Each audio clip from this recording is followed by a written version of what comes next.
This week I want to talk about water heating for domestic water heaters. Why? Because it's a big source of energy loss. It's a big source of storing water, and water takes a lot of energy to heat. You notice how if you want to heat water in a kettle, it takes at least 5 minutes to heat one gallon. It's a lot of energy. So you gotta pay attention to hot water sources. So water heating energy use, it uses a lot of energy. It's one of the big sources of losing energy. Water heating capacity. What do we mean by water heat capacity? How much heat water do you need? How much heat does the water absorb and hold and dispense? It takes a lot of energy to heat water, but also it takes a while for water to cool off. Like if you get a cup of coffee, it'll take at least 15 minutes for it to cool off, depending on the temperature outside. Is capacity the same thing as storage? Yeah, it's something called heat capacity. Air has lower heat capacity than water. What about alcohol? Huh? Alcohol has lower or higher heat capacity than water? Lower. What about antifreeze? No, lower. Yeah. Guys. So, water heat capacity, water heating efficiency. How efficient are we to heat water? Water heater design, what kind of designs do we have? Can you name something in your house? What kind of water heater do you have? On demand. On demand? What else? Electric. You have a tankless water, which is also on demand. 40 gallon electric. You have a big storage for water. You have direct and indirect water heater. What does that mean? Direct water heater, it has its own burner. So you have a small little burner that burns gas or oil in the water, so by itself. And there is another one that's indirect water tank, which takes the heat from your boiler. So there's a coil inside that heat the water and turns on and off. They call that indirect water? Yeah. heating? Yeah. So storage of water heat of hot water. How much do we need to store it, and why? And do we even need to store it? Most houses, they still have storage. If you can do without storage now, it will be better, because storage is an issue. Because water eventually will lose heat over time, whether it's day or 2 days. You're heating water constantly, so you have to keep the water hot all the time. And sometimes you don't even use it until the next day. So you don't want to lose that heat.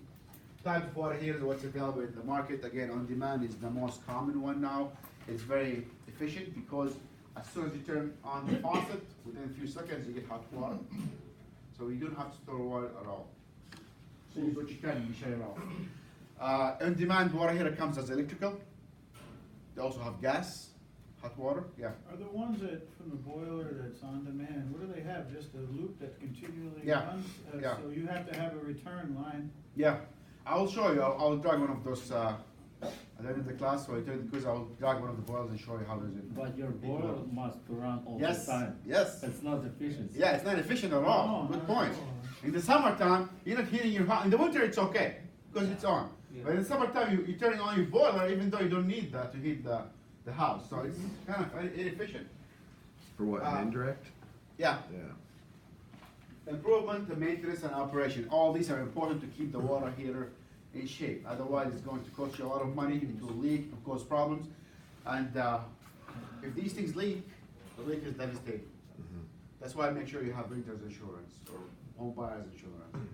My friend, water heater, suddenly, all of a sudden, it's like a leak over the basement, ruined the entire basement and walls. It was a $3,000 repair. So make sure, like, if you don't do the maintenance, make sure first of all you do the maintenance. Second of all, make sure you have insurance, because it does happen sometimes. All of a sudden, and sometimes it doesn't even just leak, it just like pop open. The leak becomes small, and suddenly it just pops open. So water heater, of course you need a heat source. What kind of heat source can you get? Fire. Heat exchanger for fire. You can burn wood, oil, or gas. You can put electrical coil, which is very expensive. You can also have a heat pump, kind of like an AC. Heat pumps are actually a viable option, but it does not work very well in New England. But you can have a heat pump that will heat your water. It's more efficient than having a coil inside. The heat exchanger is the part that changes heat with the ambient. I mean with the water. So you're gonna have your, similar to a boiler, you're gonna have your fume gases that goes through a pipe, and those pipes have water in them, and it will heat the water. Fixtures is something also we want to talk about, is how efficient are we using this hot water. Again, you want to conserve water in general, especially in places where there's not a lot of fresh water, like California or Texas. Here we have a lot of fresh water, but again, the demand is getting really high. It costs you more money to purify the water, even brackish water or lake water. So we should be more conservative with water. But also, if you're gonna use hot water, you wanna be conservative. Like shower heads, it's something you can replace. Also the faucets, you can replace faucets with better ones. Tank or tankless, do we need to store water or can we use just on demand? For a bigger house, usually you need a tank, because if everybody gonna get up at 9 in the morning and take a shower, that's gonna be at least 10 gallons per person, 5 persons, that's 50 gallons of hot water has to be there. So you might need a tank. For apartment complexes, usually they have a big, huge tank of hot water. And again, it depends on how efficient you have of on-demand hot water. If you have a very efficient one, probably there's no problem. In South America, I've seen this, which is kind of interesting, but the shower head has a heater in it. So the shower head is plugged into the outlet, you turn it on, and it will just heat the water on the spot. I think this is the most efficient way to heat water, although there is a probability of being electrocuted. But I'm sure they do it in a way that's really not that possible, because there are fish tanks with pumps in them. So I'm sure they do it in a way that's very foolproof. But think about it, you cut the distance from hot water from the shower head to your body. So you save on the heat loss in the pipe, the heat loss in storage, the heat loss on distance. So right in there. Question? I know you said it's the most efficient way to heat water in your opinion, but didn't you tell us that, you know, it takes a long time and a lot of energy to heat up water? But think about it. The flow of the water is around, I'll say a liter per minute or so, or 2 liters per minute. So it's very, very small flow. It's not a lot. And if it heats quickly, also the factor of time. If you factor out the time, this amount of water going through the heater and be heating right away, it's probably more efficient. And instead of heating water and keeping it stored somewhere or going through pipes where you lose heat. So it's right in there. And again, you have to do the math. Is it really efficient or not? And how long is the shower? You know, I mean, if this thing gonna be running all day, probably it's not that efficient. Maybe you're better off burning oil and storing water. So it always depends. But for those shower heads, it seems to be the most efficient way. And also you gotta think, probably it's also efficient in terms of money. If they wanna put a tank in the basement or somewhere and heat that water and transfer it, probably that's going to be a lot of cost. So you gotta do the arithmetic and see if it's worth it or not. So water heating energy, on average, we use 3,500 kilowatt hour of electricity or 230 therms of gas per year to heat water. That's a lot. So it's 15% of electricity if you're using electrical water heater, 15% of your bill is going to the hot water, or 25% of your gas bill going to heating water. So my gas bill is in the summertime is $30. That's only for fees and keeping the water hot. So I'm paying $30 a month just for taking a shower in the morning and keeping that water hot the entire summer. I'm using nothing else but that. It's still a lot. It shouldn't be that much. If I have a on-demand water heater, that will be better. So demand, standby time, the water is hot, it's waiting there for hours and days, or also distribution. Another issue in here in New England, that if you have a hot water tank, you have to keep it hot all the time, otherwise it might freeze. So you have to keep it at a minimum temperature. So you will still use gas even though you're not using it. Okay, hot water consumption. Again, this has been modified. If you have 2 residents, you are on average using around 40 gallons per day. That includes hand washing, shaving, showering, dishwashers, cooking. So this is all part of the entire formula. 40 gallons per day. I think that's a little exaggerated. It could be a little bit that. 40 is a lot of That's a lot. hot water. That's really. 25 for just one resident? Huh? 25 gallons just for one person? Yeah. That's like an average. But that also includes laundry, washing. Per It's an day? average. Huh? Oh, it's an average per day, okay. Yeah. Maybe that's half of less than half a 55-gallon barrel. Yeah. And if you see, it keep reducing per person because again, you're gonna combine laundry and combine cooking and stuff, so it's combining. So that's why it's better when it has communal use. Okay? So here is our efficiency chart again. Input is 100%. Standby losses, water that's heated and waiting to be used. And this is your overall system efficiency between 35 to 70% efficiency. That's almost double. So there's big ways to save money and energy on hot water use. So from what you know so far, if you have a washer or if you have a dishwasher, it's better to have the heat included in the machine. So you don't have to pipe from your hot water tank all the way to the dishwasher or all the way to the washer, the floor washer. Because again, the pipe will consume a lot of energy. And also sometimes when you open the faucet, you have to wait for a minute, which is wasting water for the hot water to come in. Meanwhile, if you have a demand under the closet water heater, that will be heated right away. And again, those got really, really efficient, even if it's electrical. The amount of time it takes and energy, it overcomes storing hot water in the tank. So these are some of the ratings you see for water efficiency. Energy factor is the ratio of useful water heating energy output to the total energy consumed by the water heater. That's something you will see on some labels. First, our ratings. It's an old way to rate a water heater. It's not being used anymore. It's how much. The idea before this, and why this came about. I will explain it quickly. This is your water tank.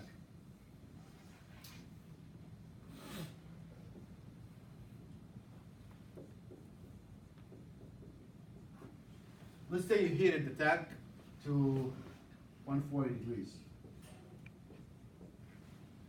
You start using the water, right? You're gonna pump in cold water at what temperature? 50. 50. You take in water at 140. How long of 140 are you gonna get before this in the middle here become a mix between 140 and 50? So this is 190 degrees, top over 2, so I get 85 degrees. So eventually this is going to become 85 degrees and it's going to be 50. And also I have my heater here. So how fast I can heat while I'm pumping in 50 degrees. So you're not gonna get 140 for a long time. That's why they call the first 1 hour rating. How many hours do you get out of 140 degrees heating while you can turn on your heater inside and pulling in 40 degrees? Question? Mr. Khan, I'm sorry, I forgot what the 190 came from. I added 140 Oh, the 140 and the 50s, okay. Average.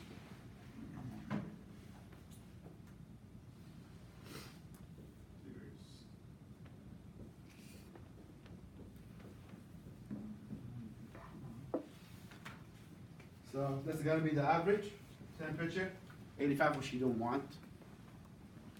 It's really not that hot. So this is where the first 1 hour rating came from. You don't have to worry about it. But keep in mind that when you pull in hot water, if you don't have a very efficient water heater, eventually you're gonna get 50 degrees and the water gonna get cold and it's not gonna keep up. So that's gonna it's gonna take part in your price of the boiler and of the water tank. And if you have a gas or oil give off a lot of heat, so you can keep up quickly with the hot water. And also that dictate how big of a tank do you need. Do you need a big tank so I can keep up with the demand for 5 people to get a shower or not? and how long of hot water can I get before it's gone?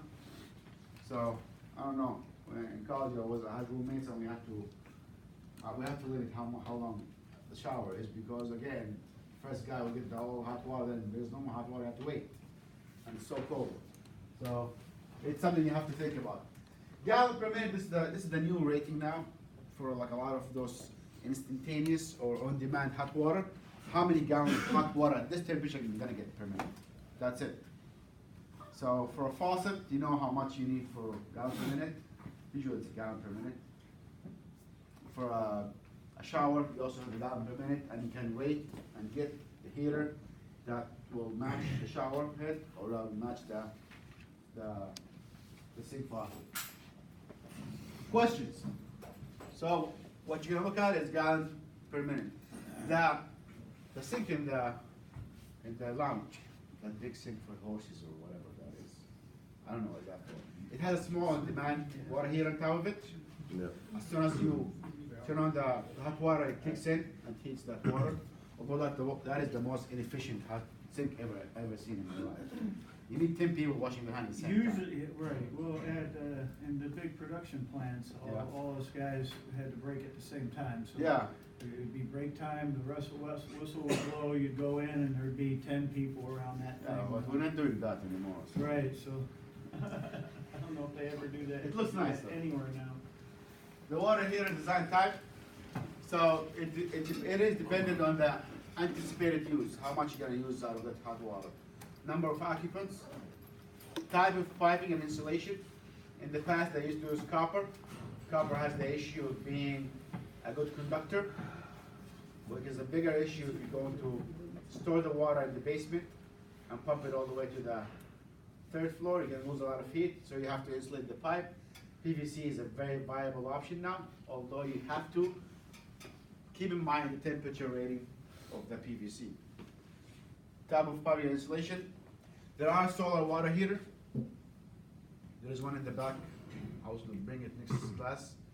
It's a very big water heater that work with the sun. Solar water heater is a very good option, especially in the summertime, even in New England. It will heat your water and keep it hot all summer for free. You can use gas, oil, or you can use electricity, either by putting a coil inside, that's the simplest way, or by using a heat pump. So the solar water heaters, the sun gives off a lot of heat. There's one solar in the back. You get a board, and these stuff actually you can make yourself. And you get a pipe coming in here, going back and forth. And it goes into a tank. And some of them, they don't even need to be active. Meaning, you don't even need a pump. The hot water will move by itself using natural convection. And the sun rays will hit this during the day, and you'll be surprised at how fast does it heat up. It will get up to 140 within like a couple hours. Then you put the tank in an insulated environment in the shade, so it will keep the heat pushing. Yeah, I've seen one of those triangle boxes with plexiglass in the Yeah, front, yeah. and then they paint the whole inside of it black. Yeah. Or they put reflective Yeah. stuff in the They- back. we have and one in they the back. Paint the tank black and stick it in there, Yeah, and then just a pipe in and out. it will be hot. For your heating your hot water in Yeah. the summer. You know, I think I might make one this year. Yeah, in Spain and the Middle East, they have actually they leave the tanks on top of the roof for that reason, and the tank is made out of tin or some kind of metal, and it's so hot sometimes you have to mix it with cold water. The water is so hot you have to mix it in with some water coming from the tank, one other tank that is shaded. In Brazil, they're so sunny over there. All the tanks are covered with white covers to reflect the heat. So you can get a lot of hot water for free in the sun, even in New England. If you have a good design, you can manage hot water at least for 4 or 5 months of the year without needing to turn on your gas bill. Water storage. I went through a lot of why would it cost a lot of money to store water. and what goes into the water tank. A lot of houses here have water tanks, and what makes tanks cost $400 and $3,000. They vary in price a lot, and these are some of the factors that goes into the price. So first of all, the size. How big is the tank? The installation outside the tank. The tank should be completely room temperature from the outside, which means that there's no leaks coming out of the tank. Otherwise, you're gonna lose heat to your basement or wherever you put your tank. The coating from the inside, if it's made out of metal, and also how do you coat your rods, otherwise they will corrode. Hot water has more probability to corrode than cold water. Also, what does drinking water has in it? Minerals and salts. Eventually they will accumulate. Where are they gonna go? The bottom of the tank. So how do you drain that? Every year. Nobody does that, but every year you have to drain the bottom. There's a faucet in there. There's a valve. You open another and drain all this sludge out. Otherwise, you're gonna have accumulation of sludge and what have you in there forever. And also, we'll talk about the sacrificial piece. Metallurgy. What kind of metal is it? What is the life expectancy on it? So there are tanks that last for 5 years, 10 years, 15 years. So that will contribute to the price. Corrosion resistance technology. Some of them are active. You can plug in your tank to activate the anodes and cathodes to take all the charges from the water so it will not corrode. This is an active way to keep the metal safe. There's also a sacrificial piece made out of metal that will oxidize faster than the walls, and it comes with a big rod. Eventually it will get smaller and smaller until it disappears, and you have to replace it every 2 years depending on the manufacturer specification. Safety measurement, what are the safety factors in it? Again, we are heating water. It's a closed tank, so the possibility of building pressure is high. And you've seen the Mythbusters episode when they overheated a water tank and it flew over the 3 roofs. So it builds a lot of pressure. So you have a pressure vessel there that you want to have with a good safety relief valve. You want to have also temperature reading from the inside, different side of the tanks. You want to have shut-off valve and shut-off switches to cut off the temperature. So there's a lot of safety measure that goes into it. Some of them actually, they send information to your phone, tell you what is the water temperature. You can turn it on and off remotely. Energy consumption. The cheapest ones are, you can get a water tank, like 30 gallons water tank for $100. But again, it's not going to be that reliable. And what is the warranty in that tank? That's also going to add to the price. Service. The less service you have, the more expensive the tank will be. Which means they have a lot of ways to protect the tank without you having to send somebody every year to go and change the rods whatsoever. A lot of them are ceramic coated. So again, before you invest into a tank, look at all these factors before you buy the tank. Okay, I'll finish the list on Friday. I have a lot